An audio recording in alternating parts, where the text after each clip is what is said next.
계산을 하고 나가요. 1974년 11월 3일 교통의 메카 청량리의 한복판에서 일어난 최악의 화재 사건. 그런데 그 화재는 처음이 아니었다는 사실. 그곳엔 무슨 일이 있었던 걸까요?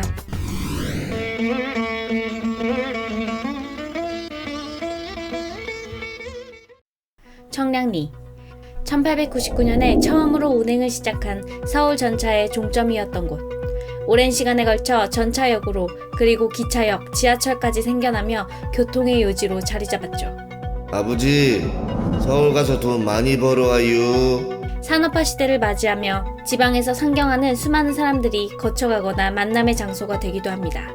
게다가 교통망을 바탕으로 강원도에서 들여오는 석탄이나 전국 각지에서 모여드는 농수산물과 약재들의 직결지로 청량리역 주변에는 각종 시장들이 발달하기도 했죠. 하지만 그때그때 필요에 따라 상업시설과 주거시설이 마구잡이로 들어선 그야말로 난개발을 이어가던 그때 1968년 8월 15일 청량리에 드디어 현대식 7층 건물이 들어섭니다. 대왕코너, 당시에는 보기 드문 엘리베이터, 에스컬레이터 등을 갖추고 백화점, 호텔, 극장, 학원 등이 들어선 대왕코너 쇼핑타운은 청량리의 랜드마크로 자리매김하기 시작하죠. 청량리에 나이트클럽이 생겼대. 서울 가면 가보자. 김철수 딸이 청량리역 앞 예식장에서 결혼한다지? 때마침 대왕코너 상가의 오픈 얼마 후 지하철역이 개통하게 되며 지하철과 연결되는 완벽한 초역세권의 조건까지 갖추게 됩니다. 하지만 대왕코너의 이름은 안타깝게도 광고가 아닌 사고에 의해 더욱 알려지게 되었죠. 짧은 기간 한 장소에서 3번에 걸쳐 발생한 화재는 그 어느 곳에서도 찾아보기 힘든 불명예로 기록되고 맙니다. 1972년 발생한 첫 화재. 1층 분식집 실내에 있던 프로판가스가 폭발하며 불길이 치솟고 손쓸 겨를 없이 1, 2층을 모두 전소시킵니다. 미처 탈출하지 못한 학원생 6명이 안타깝게 사망하고 80여 명이 부상을 입게 된 사건이었죠. 공교롭게도 사건 전해의 크리스마스 날 발생한 대형각 화재 사건으로 그 어느 때보다 화재 예방이 강조되던 시기였지만 소용없었죠. 우리 대왕코너는 신속히 복구 작업을 마치고 스프링클러나 소화기 등 안전조치에 만전을 기하겠습니다. 대왕코너 사장의 약속은 언론 플레이였을 뿐 지켜지지 않았습니다. 불에 타기 쉬운 내부 장식을 개선하고 소방시설을 갖추라는 행정지도를 무시하고 준공검사조차 완료되지 않은 상황. 이전과 달라지지 않은 모습임에도 굴하지 않고 불법으로 영업을 하던 중 결국 더 큰 사고가 발생하고 맙니다. 1974년 11월 3일 새벽 2시 40분 6층 호텔에 설치된 조명에 전기 합선이 일어나며 불꽃이 튀었죠. 불이야! 한 투숙객이 불이 난 것을 알고 뛰쳐나오고 종업원은 소화기를 들고 불을 꺼보려 시도하지만 소화기의 작동 방법을 알지 못했죠. 그렇게 시간을 끄는 사이 불길은 순식간에 퍼져나갑니다. 문제는 화재가 시작된 6층 호텔에 나이트클럽이 있다는 사실. 토요일 밤을 맞아 200여 명의 고객이 머물고 있던 나이트클럽에서는 화재 사실을 알 리가 없었습니다.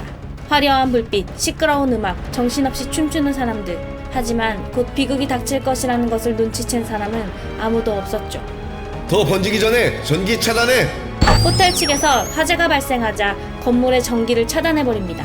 대피를 외쳤지만 나이트클럽 안에서 몇몇 손님들은 전혀 상황 파악이 되지 않았기에 그 상황을 환호하기도 했죠. 이게 그 말로만 듣던 키스타임?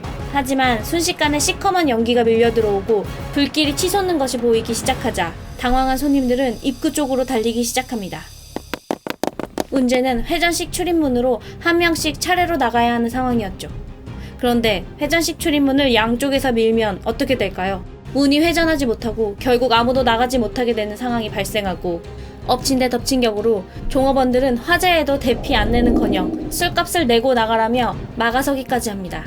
당시 법정 영업시간은 2시.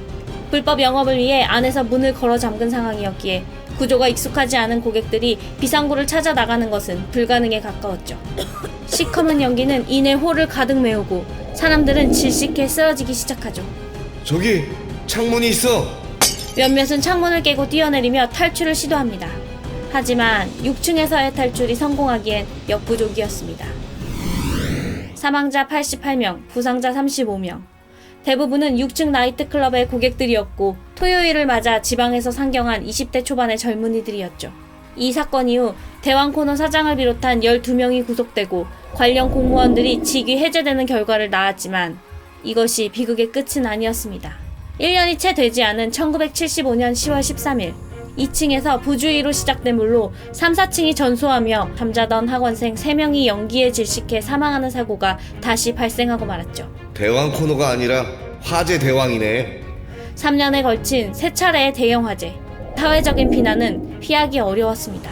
이후 대왕 코너는 여러 차례 맘모스 백화점 등으로 이름이 바뀌고 소유권이 경매로 넘어가기도 하다 롯데백화점으로 영업을 시작하게 되지만 1996년 또 한 차례의 화재를 겪고 맙니다. 한 자리에서 4번에 걸친 화재. 이는 과연 우연이라고 할 수 있을까요?